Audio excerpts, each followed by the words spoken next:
जय हिंद, वंदे मातरम। मेरे प्यारे बच्चों, हमने पढ़ा कि हृदय के दाएं भाग और बाएं भाग में आलिंद और निलय पाए जाते हैं, जिनके द्वारा शरीर में शुद्ध रक्त ऑक्सीजन मिश्रित और अशुद्ध रक्त कार्बन डाइऑक्साइड मिश्रित अलग अलग प्रवाहित होता रहता है।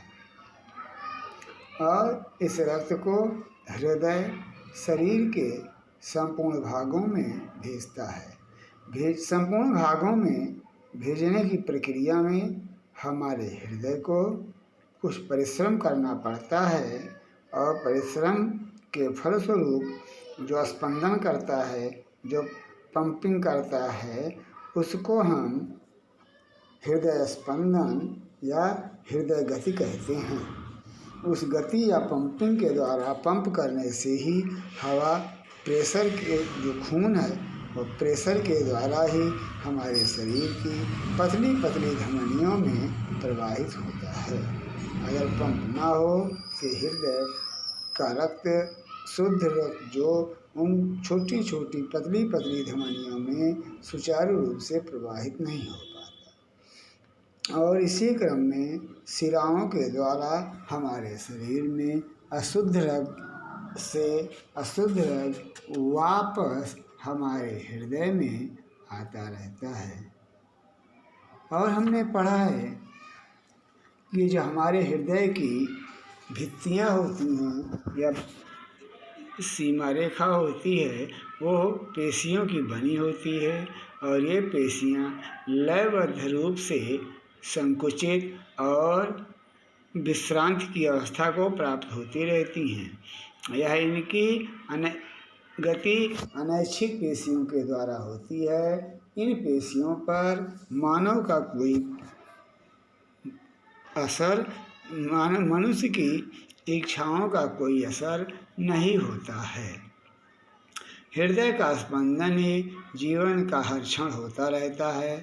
यदि हम इस स्पंदन का अनुभव करना चाहते हैं तो हम अपने हृदय पर या अपने मित्र के हृदय पर कान लगाकर स्पंदन को ध्यानपूर्वक सुन सकते हैं, या अपनी कलाई पर हम स्पंदन का अनुभव कर सकते हैं, या अपने मित्र की कलाई पर हृदय स्पंदन को सुन सकते हैं। और हमने देखा है कि जो हमारे डॉक्टर या चिकित्सक होते हैं वो हमारे हृदय स्पंदन की धुन को मापने के लिए या सुनने के लिए स्टेथोस्कोप नामक यंत्र का प्रयोग करते हैं। जब उसका एक सिरा जो चेस्ट पीस होता है जब चेस्ट पर रखा जाता है, और दूसरा पीस जब कानों में लगाया जाता है, ऐसी स्थिति में वह जब कान में आए तो हृदय के स्पंदन को आवर्धित करने के लिए, सुनने के लिए जो हम कान में लगाते हैं तो स्पंदन की ध्वनि का हम अध्ययन कर लेते हैं। वे स्पंदन हमें स्पष्ट रूप से सुनाई पड़ते हैं। और अब हम ये देखते हैं कि जब हम सामान्य स्थितियों में होते हैं तो हमारे हृदय का स्पंदन सामान्य होता है, लेकिन जब हम दौड़ते हैं या खेलते हैं या ऐसा परिश्रम का कार्य करते हैं तो हमारे हृदय का स्पंदन बढ़ जाता है। आखिर ऐसा क्यों होता है? हृदय स्पंदन बढ़ने का मूल कारण हमारे शरीर के अंदर ऑक्सीजन की उपलब्धता को सुनिश्चित करना होता है, जिससे ऑक्सीजन पर्याप्त मात्रा में उपस्थित रहे। फिर आगे हम देखते हैं कि यह ऑक्सीजन रक्त प्रसंचरण की खोज विलियम हार्वे ने की थी, जो एक अंग्रेज थे, और उन्होंने यह सिद्ध किया था कि रुधिर वाहिनियों के द्वारा मानव का रक्त शरीर के संपूर्ण भागों तक प्रवाहित होता रहता है। शुद्ध रक्त के साथ ऑक्सीजन संपूर्ण शरीर में प्रवाहित होती रहती है, और अशुद्ध रक्त के साथ कार्बन डाइऑक्साइड और अन्य अपशिष्ट पदार्थों को प्रवाहित करती है। ये रक्त हमारे शरीर की शुद्धियों के लिए निष्कासन के लिए भी उत्तरदायी होता है। अब आज हम यहीं तक पढ़े कि ये जो हमारे स्पंज और हाइड्रा जंतु हैं उनमें कोई भी परिसंचरण तंत्र नहीं पाया जाता है, क्योंकि इन्हें सूक्ष्म जीवों की श्रेणी में रखा जाता है। सूक्ष्म जीवों में पर्याप्त विकसित परिवहन तंत्र या परिसंचरण तंत्र नहीं होता है, जिसके कारण पेड़ पौधों में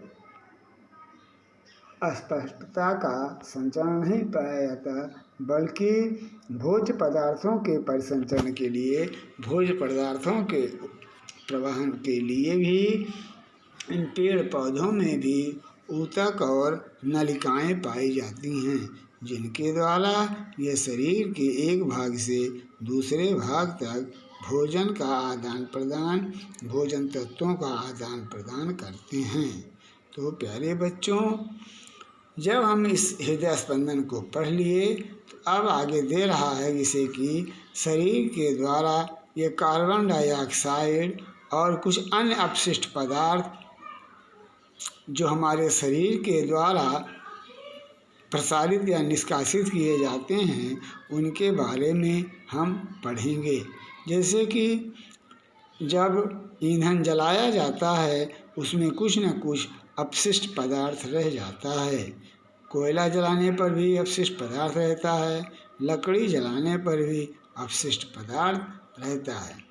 तो इस जब अपशिष्ट पदार्थ हमारे शरीर में होता है तो यह हमारा शरीर उस पदार्थ के द्वारा दूषित हो जाता है और अशुद्धता को प्राप्त होता है। इसलिए प्राकृतिक नियमों के अनुसार जो ईश्वर प्रदत्त हैं उनके द्वारा ये हमारे शरीर के अपशिष्ट पदार्थ, अपशिष्ट जल, ये सब किसी न किसी रूप में हमारे शरीर से बाहर निकाल दिए जाते हैं। और ये अपशिष्ट पदार्थ हमारे भोजन के अवशेष, जल के अवशेष या हम जो कुछ भी भोजन करते हैं उन सब के अवशेष होते हैं या श्वसन के फलस्वरूप निकले हुए अवशेष होते हैं। और इस अपशिष्ट पदार्थों को त्यागने की प्रक्रिया को हम उत्सर्जन कहते हैं, जिसे हम अगले वीडियो में पढ़ेंगे। आज हम यहीं तक पढ़ते हैं। मेरे प्यारे बच्चों, जय हिंद, जय भारत।